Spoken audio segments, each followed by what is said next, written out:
नमस्कार दोस्तों, स्वागत है आपका हमारे चैनल में। दोस्तों, इस वीडियो के अंदर अभी हम लोगों के 40 क्वेश्चन का साइंस का सेट देखने वाले हैं, जो कि रेलवे ने पिछले 20 वर्षों में सबसे ज़्यादा बार ये क्वेश्चन पूछा है। ठीक है, और आने वाले दिनों में भी ये क्वेश्चन पूछा ही जाएगा। तो आप इन एक एक क्वेश्चन को रट लीजिए। उससे पहले चैनल पर आया तो चैनल को सब्सक्राइब कर, जो पास वाले घंटे का निशान है उसे भी ऑन कर दें। ठीक है, तो देखिए यहाँ पर हमारा पहला क्वेश्चन है, एलपीजी में कौन सा गंधीय पदार्थ प्रयोग होता है।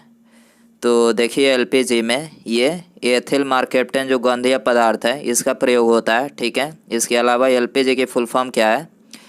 तो देखिए एलपीजी की फुल फॉर्म है लिक्विड पेट्रोलियम गैस, जो है एलपीजी की फुल फॉर्म है। ठीक है, इसके अलावा एलपीजी ये प्रोपेन और ब्यूटेन का जो है मिश्रण होता है। ठीक है, क्वेश्चन नंबर 2 है, निम्नलिखित में से कौन सा रबड़ के वल्केनाइजेशन में प्रयोग किया जाता है।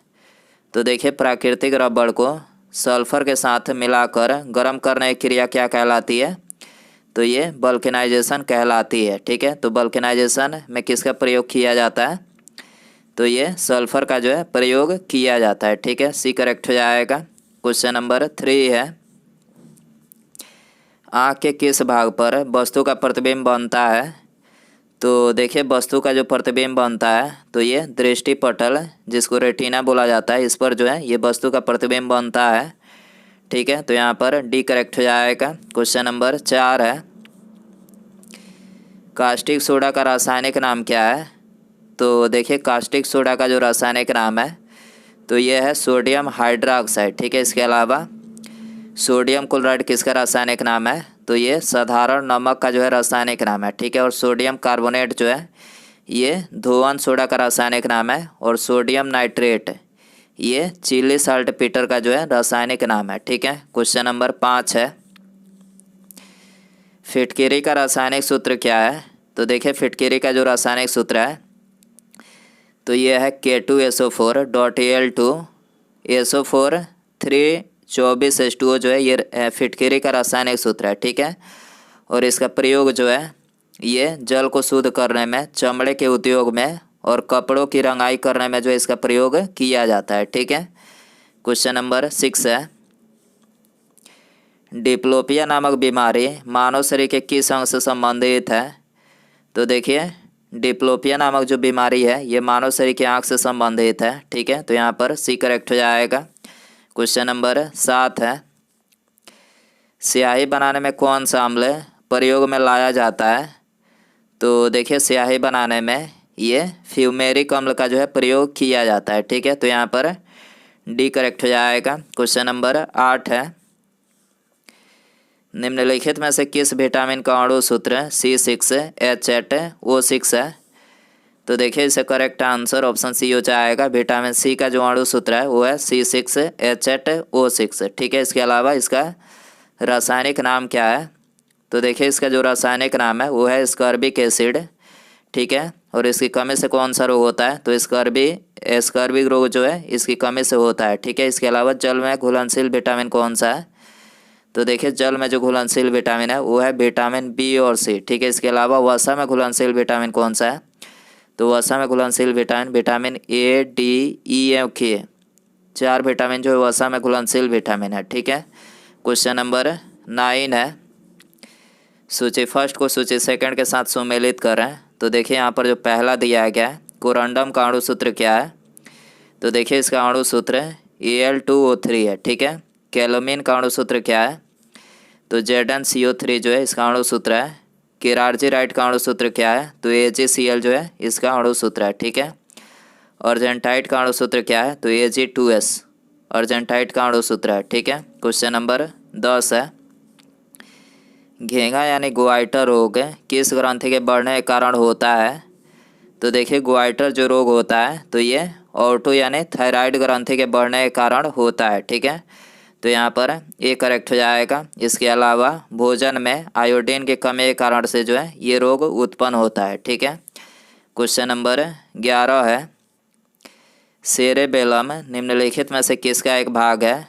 तो देखिए सेरेबेलम जो है ये मस्तिष्क का एक भाग है। ठीक है, तो यहाँ पर सी करेक्ट हो जाएगा। क्वेश्चन नंबर 12 है, प्रिज्म द्वारा विक्षेपण में किस रंग का विचलन सबसे अधिक होता है?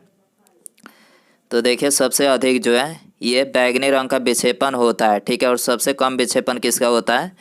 तो ये लाल रंग का होता है, ठीक है। क्वेश्चन नंबर 13 है, हैजे के टीके की खोज किसने की थी?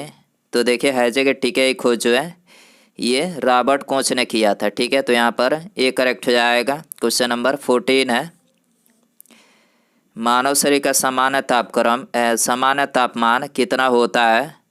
तो देखिए मानव शरीर का जो सामान्य तापमान होता है तो ये 36.9 डिग्री सेल्सियस यानी 37 डिग्री सेल्सियस होता है, ठीक है। और फ़ारेनहाइट में कितना होता है? तो 98.6 डिग्री फ़ारेनहाइट में होता है, ठीक है। क्वेश्चन नंबर 15 है, खैरा रोग किस फसल में होता है? तो देखिए जो खैरा रोग होता है तो ये धान की फसल में होता है, ठीक है। सी करेक्ट हो जाएगा।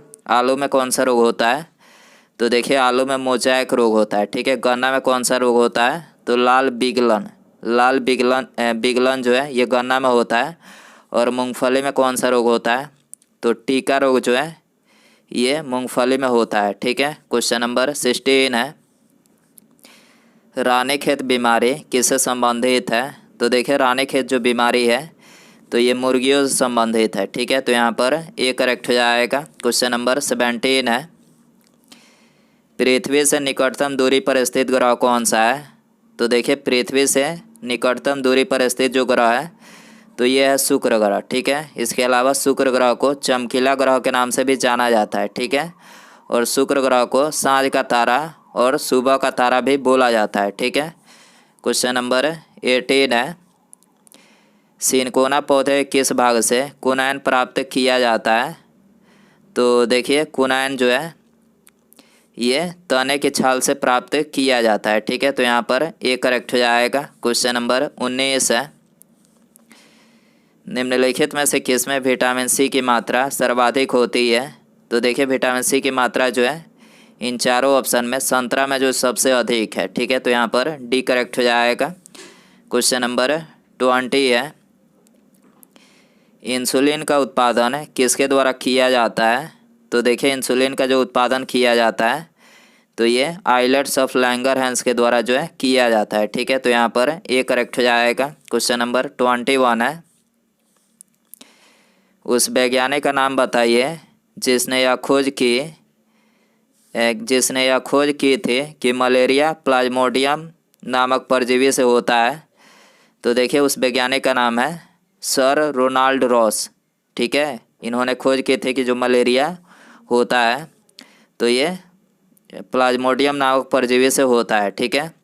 इसके अलावा मलेरिया का संक्रमण जो है ये मादा एनोफ्लिज मच्छर के काटने से होता है, ठीक है। क्वेश्चन नंबर 22 है, ईस्ट और मशरूम निम्नलिखित में से क्या है? तो देखिए ईस्ट और मशरूम जो है ये फफूंदी है, ठीक है। तो यहाँ पर सी करेक्ट हो जाएगा। क्वेश्चन नंबर 23 है, एक बड़ांध पुरुष का विवाह एक सामान्य स्त्री से होता है जिसके माता पिता की दृष्टि भी सामान्य थी, तो उनके बच्चों की निम्नलिखित में से कितने प्रतिशत की बड़ांध होने की संभावना है? तो देखिए ऐसा होता है तो उनके बच्चों की बड़ांध होने की संभावना कितनी है? तो 0% है, ठीक है। तो यहाँ पर डी करेक्ट हो जाएगा। क्वेश्चन नंबर 24 है, पारिस्थितिकी तंत्र की संकल्पना को किसने प्रस्तावित किया था? तो देखिए पारिस्थितिकी तंत्र की संकल्पना को ये टांसले ने जो है प्रस्तावित किया था, ठीक है। तो यहाँ पर डी करेक्ट हो जाएगा। क्वेश्चन नंबर 25 है, डाबसन इकाई का प्रयोग किया जाता है। तो देखिए डाबसन इकाई का जो प्रयोग किया जाता है तो ये ओजोन परत की मोटाई नापने में किया जाता है, ठीक है। तो यहाँ पर सी करेक्ट हो जाएगा। क्वेश्चन नंबर 26 है, कार चलाते समय अपने पीछे के यातायात को देखने के लिए आप किस प्रकार के दर्पण का उपयोग करेंगे? तो देखिए कार चलाते समय पीछे के यातायात देखने के लिए आप किसका प्रयोग करेंगे? तो उत्तल दर्पण का, ठीक है। तो यहाँ पर डी करेक्ट हो जाएगा। क्वेश्चन नंबर 27 है, निम्नलिखित में से कौन सी धातु बिजली की सबसे अधिक सुचालक है? तो देखिए इसका करेक्ट आंसर ऑप्शन बी हो जाएगा, चांदी जो है ये बिजली की सबसे अधिक सुचालक है, ठीक है। बी करेक्ट हो जाएगा। इसके अलावा चांदी जो है प्राकृतिक में मुक्त और संयुक्त दोनों अवस्थाओं में पाई जाती है। ठीक है, क्वेश्चन नंबर 28 है, मनुष्य की आंखें कितने मेगापिक्सल के बराबर होती है? तो देखिए मनुष्य की जो आंखें होती है तो ये 576 मेगापिक्सल के बराबर होती है। ठीक है, तो यहाँ पर ए करेक्ट हो जाएगा।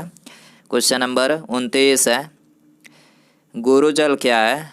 तो देखिए गुरुजल ये ऑक्सीजन और हेवी हाइड्रोजन का मिश्रण है। ठीक है, गुरुजल क्या है? तो ऑक्सीजन और हेवी हाइड्रोजन का जो है मिश्रण है। ठीक है, तो यहाँ पर ये करेक्ट हो जाएगा। क्वेश्चन नंबर 30 है, अग्निशामन में कौन सी गैस काम आती है? तो देखिए अग्निशामन में ये कार्बन डाइऑक्साइड जो गैस होती है इसका प्रयोग किया जाता है। ठीक है, तो यहाँ पर ए करेक्ट हो जाएगा। क्वेश्चन नंबर 31 है, सामान्य ट्यूबलाइट में कौन सी गैस होती है? तो देखिए जो सामान्य ट्यूबलाइट होती है तो उसमें आर्गन के साथ मरकरी वेपर जो है गैस होती है। ठीक है, तो यहाँ पर सी करेक्ट हो जाएगा। क्वेश्चन नंबर 32 है, मनुष्य के शरीर में पसलियों के कितने जोड़े होते हैं? तो देखिए मनुष्य के शरीर में पसलियों के 12 जोड़े और इस तरह से 24 होते हैं। ठीक है, जोड़े में 12 जोड़े होते हैं। ठीक है, तो यहाँ पर ये करेक्ट हो जाएगा। क्वेश्चन नंबर 33 है, निम्नलिखित में से कौन सा एक मिश्र धातु नहीं है?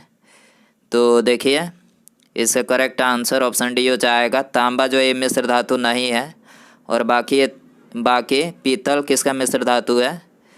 तो देखिए पीतल जो है ये कॉपर प्लस जस्ता का मिश्र धातु है। जर्मन सिल्वर जो है ये कॉपर जस्ता और निकल का मिश्र धातु है। ठीक है, तो यहाँ पर डी करेक्ट हो जाएगा। क्वेश्चन नंबर 34 है, भूतुल्यकालिक कक्षा में संचार उपग्रह स्थापित करने की संभावना सबसे पहले किसने व्यक्त किया था? तो देखिए भूतुल्यकालिक कक्षा में संचार उपग्रह स्थापित करने की संभावना जो सबसे पहले ये आर्थर सी क्लार्क ने जो है किया था। ठीक है, तो यहाँ पर सी करेक्ट हो जाएगा। क्वेश्चन नंबर 35 है, क्लोरोफिल प्रकाश के किस घटक को परावर्तित करता है? तो देखिए क्लोरोफिल जो है ये प्रकाश के हरे प्रकाश को जो है परावर्तित करता है। ठीक है, तो यहाँ पर डी करेक्ट हो जाएगा। क्वेश्चन नंबर 36 है, कांच की कौन सी किस्म तापरोधी है? तो देखिए इसका करेक्ट आंसर ऑप्शन सी हो जाएगा। पायरेक्स जो कांच है ये तापरोधी है। ठीक है, क्वेश्चन नंबर 37 है, कृत्रिम उपग्रह के जरिए संचार के लिए किन तरंगों का प्रयोग किया जाता है? तो देखिए कृत्रिम उपग्रह के जरिए संचार के लिए ये सूक्ष्म तरंगों का जो है प्रयोग किया जाता है। ठीक है, तो यहाँ पर ये करेक्ट हो जाएगा। क्वेश्चन नंबर 38 है, कच्ची गाजर किसका एक अच्छा स्रोत है? तो देखिए जो कच्ची गाजर है तो ये विटामिन ए का जो है अच्छा स्रोत है। ठीक है, तो यहाँ पर ये करेक्ट हो जाएगा। इसके अलावा विटामिन सी का स्रोत है नींबू, संतरा, नारंगी, टमाटर जो है ये विटामिन सी का स्रोत है। ठीक है, क्वेश्चन नंबर 39 है, दो वस्तुओं के मध्य कोणीय दूरी मापने के लिए कौन सा यंत्र प्रयुक्त होता है? तो देखिए दो वस्तुओं के मध्य कोणीय दूरी मापने के लिए ये सेक्सेंट जो है यंत्र प्रयुक्त होता है। ठीक है, तो यहाँ पर ये करेक्ट हो जाएगा। उसके बाद यहाँ पर हमारा अगला क्वेश्चन है, प्लास्टर ऑफ पेरिस किसे प्राप्त किया जाता है?